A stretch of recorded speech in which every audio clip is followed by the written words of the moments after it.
Hello there. Thanks for joining me this Monday. I'm Tonton and these are tonight's headlines.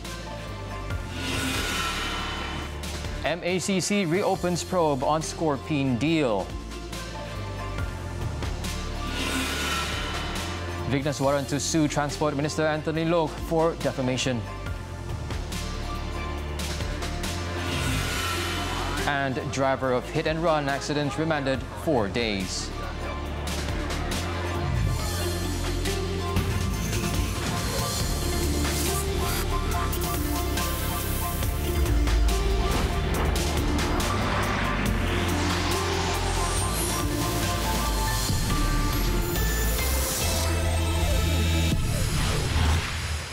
We begin the bulletin with this story. Former Prime Minister Datuk Seri Najib Tun Razak was summoned to the Malaysian Anti-Corruption Commission MACC for questioning today as the Graft Buster reopens its investigation into the purchase of the Scorpene submarine by the Malaysian government worth 4.67 billion ringgit.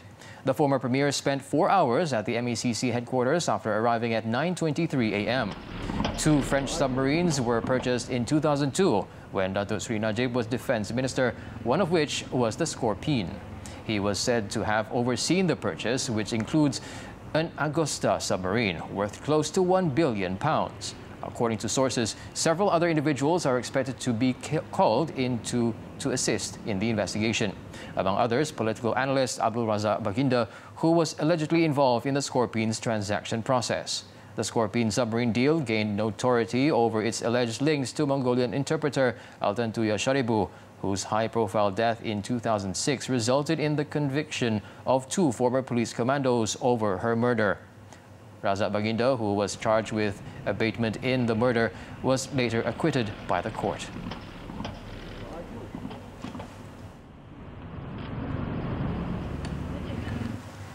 The driver of a vehicle which ploughed into roadside diners at a restaurant in Taman Equin, Serdang last night has been remanded for 4 days. He is being investigated under the Road Transport Act for causing a death by reckless or dangerous driving. The remand order was issued by Petaling Jaya Court Assistant Registrar Hairul Azhar Muhammad Isa this morning. The suspect, a Sarawakian in his 20s, was arrested around 1:43 a.m. Not long after the pickup truck was found abandoned at Taman University Indah, Seri Kembangan. He was tested negative for drugs and police have taken his blood sample for an alcohol test. Last night, a 57-year-old female diner was killed and 4 were other injured when the vehicle skidded and slammed into patrons of the eatery at Jalan Equin 9B at about 8 p.m. The driver also crashed into 3 other vehicles before fleeing the scene.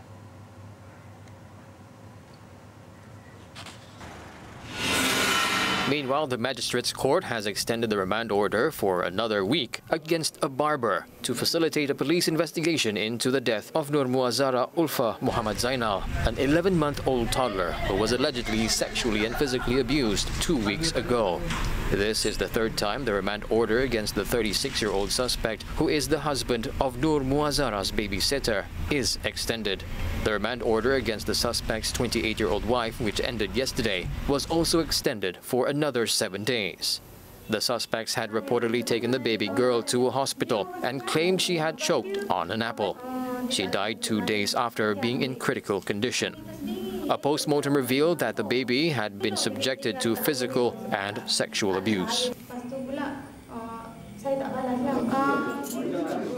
In another child abuse case, the Ampang Magistrates Court extended for 7 days the remand order against a man known as Boy Tiger in connection with the death of his 3-year-old stepson on November 8th. The court also extended the remand on the suspect's wife, aged 20, for 3 days beginning tomorrow. Investigation against the couple was made under the Penal Code for murder, which provides the mandatory death sentence upon conviction. The couple was alleged to have sent the victim, who was then unconscious, to the Ampang hospital on November 8th and then fled after being informed about the boy's death. Boy Tiger was then arrested last November 12 at the Kajang hospital when he went to visit his wife, who was receiving treatment after giving birth to the baby boy.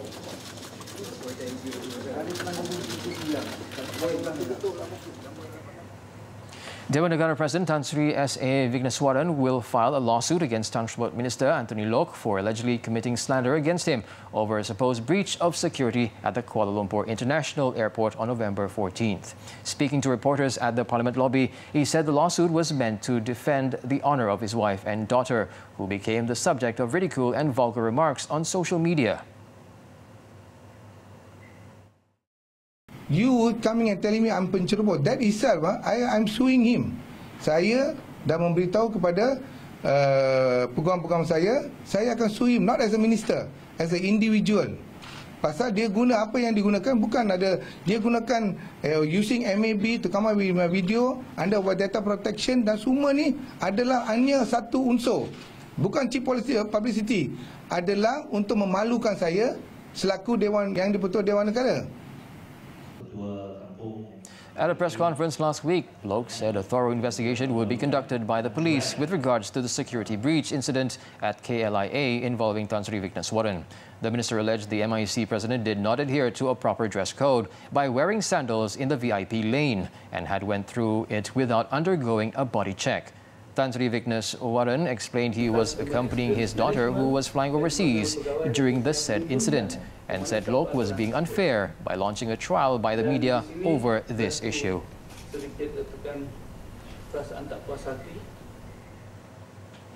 8 men, including 4 juveniles, were charged at the Johor Bahru Magistrates Court today with the murder of a man in the compound of a school last week. No plea was recorded from the accused, aged between 15 and 23, when the charge was read out before Magistrate Azuddin Sahira Saufi Afandi. They were allegedly participating at an unlawful gathering for the prosecution of a common objective, which was to murder 21-year-old Chia Min Yong at SJKC Kuo Kuang 1 in Taman Ungku Tun Aminah on November 11th. The 5 men were charged with committing an offence under Section 143 of the Penal Code. They could be punished for murder, which carries the mandatory death sentence upon conviction. One of the accused, 18-year-old Lim Chin Huang, was also charged with voluntarily causing hurt with a knife on Heng Wei Lun, aged 15, at the same place and time and date. The court has set December 19th for mention.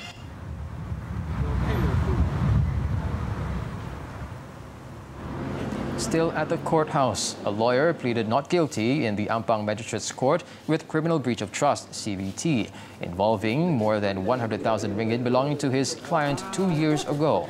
37-year-old Muhammad Fairuz Muhammad Dahlan was alleged to have committed the offence involving 105,360 ringgit, which was entrusted upon him by his client, taxi driver Sahibi Sahinun, for purchase of a house. The offence was allegedly committed at his law firm in Pandan Cahaya, Ampang on January 12, 2012. The accused faces an imprisonment for up to 20 years and whipping, and is liable to a fine if found guilty under Section 409 of the Penal Code. The court set November 21st for bail hearing at the Ampang Sessions Court.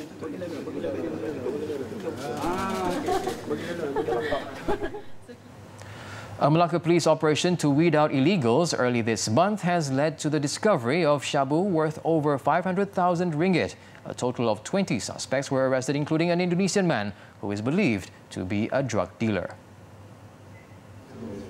Malacca Police Chief Dato' Raja Shahrum Raja Abdullah said 6 Indonesians, including 2 women, were arrested at Pulau Upeh on November 5th while attempting to sneak into the country using a boat, pancong.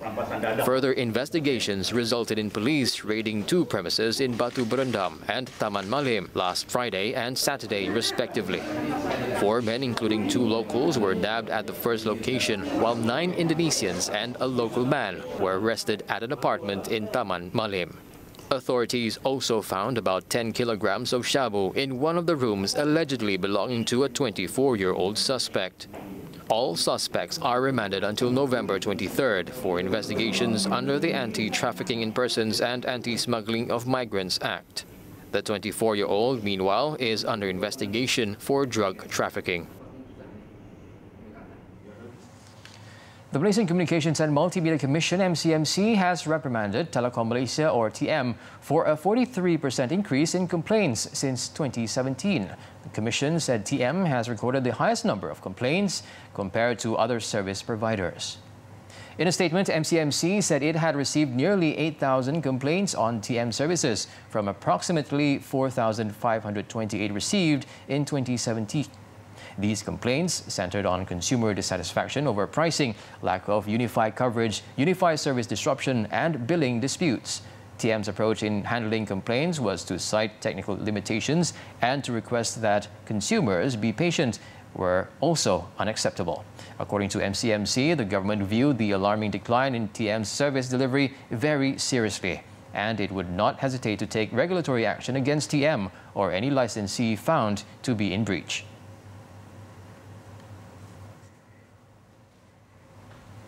More after the break. Toddler gets her fingers stuck in moving staircase. Details up next.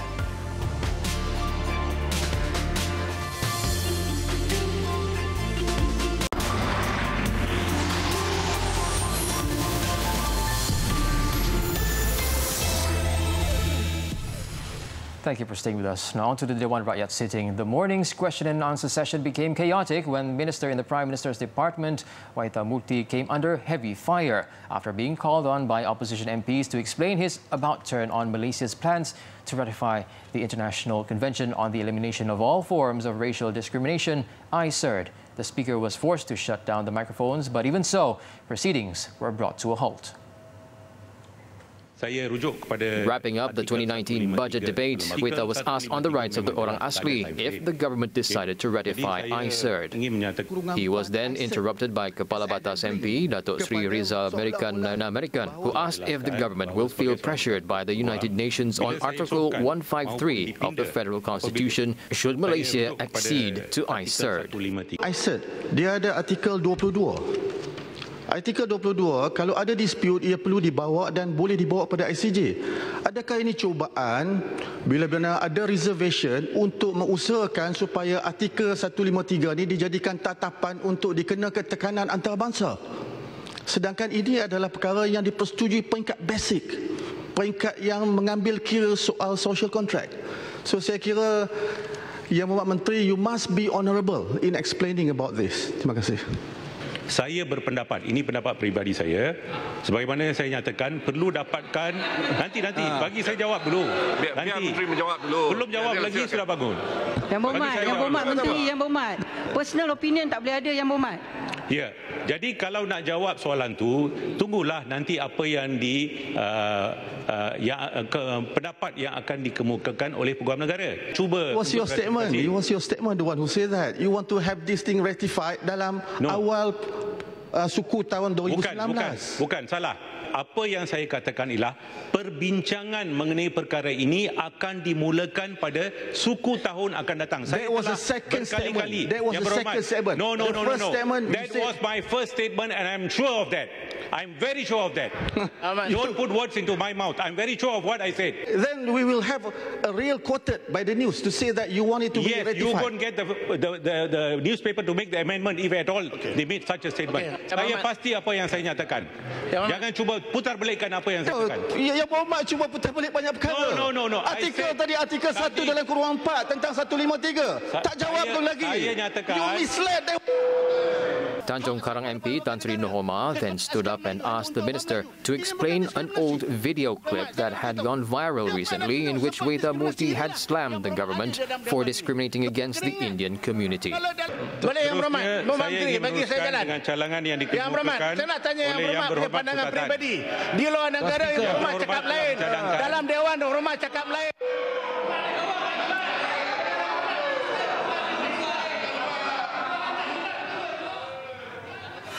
Now, as at 7 p.m., a petition calling for a minister in the Prime Minister's Department, P. Waitha Murty, to be sacked has garnered over 118,000 signatures in less than 24 hours. The petition, addressed to Prime Minister Tun Dr. Mahathir Mohamad, is looking to hit a target of 150,000 signatures. Among the reasons behind the call for Waitha Murty to be relieved of his position is the claim that he had tarnished Malaysia's image by slandering that Hindus in Malaysia were discriminated against and that they had to convert to Islam if they wanted to work in the public sector. Among them, a claim that he had tarnished Malaysia's image by slandering that Hindus in Malaysia were discriminated against and that they had to convert to Islam if they wanted to work in the public sector. The petition also claimed the minister alleged that Hindu temples were demolished without reason by the authorities in Malaysia. As a solution, Gerakan Pengundi Sedar proposed that he be sacked in a bid to ensure the harmony and unity in Malaysia are maintained. The government will not set a ceiling sale price for special vehicle registration numbers. Transport Minister Anthony Loke said the sale of these special registration numbers can earn revenue for the government. Loke had given an example whereby the Malaysia series of registration numbers introduced last August earned the government 13 million ringgit. He reiterated that the special registration numbers will no longer be given to NGOs or individuals and that they will only be issued by the Road Transport Department and the government. Previously, NGOs and individuals were allowed to pay 1 million ringgit to the government when they apply for the special registration numbers. However, he added, one series of numbers can earn the government 10 million ringgit, thus making the government lose 9 million. The Dewan Rakyat was also told that starting next year, all bids for special number plates will be done online. The Transport Minister said the new system will ensure better transparency, convenience and will be more dynamic. Through this system, the public would be able to see the bidding offers made by others through this system, and interested bidders can also increase the bid based on what they can afford or what others have offered. The successful bids will be announced and seen online. He added that his ministry would conduct detailed studies to develop the specifications and workflow process to ensure a safe and effective online bidding system. The online bidding system is expected to be implemented by early next year.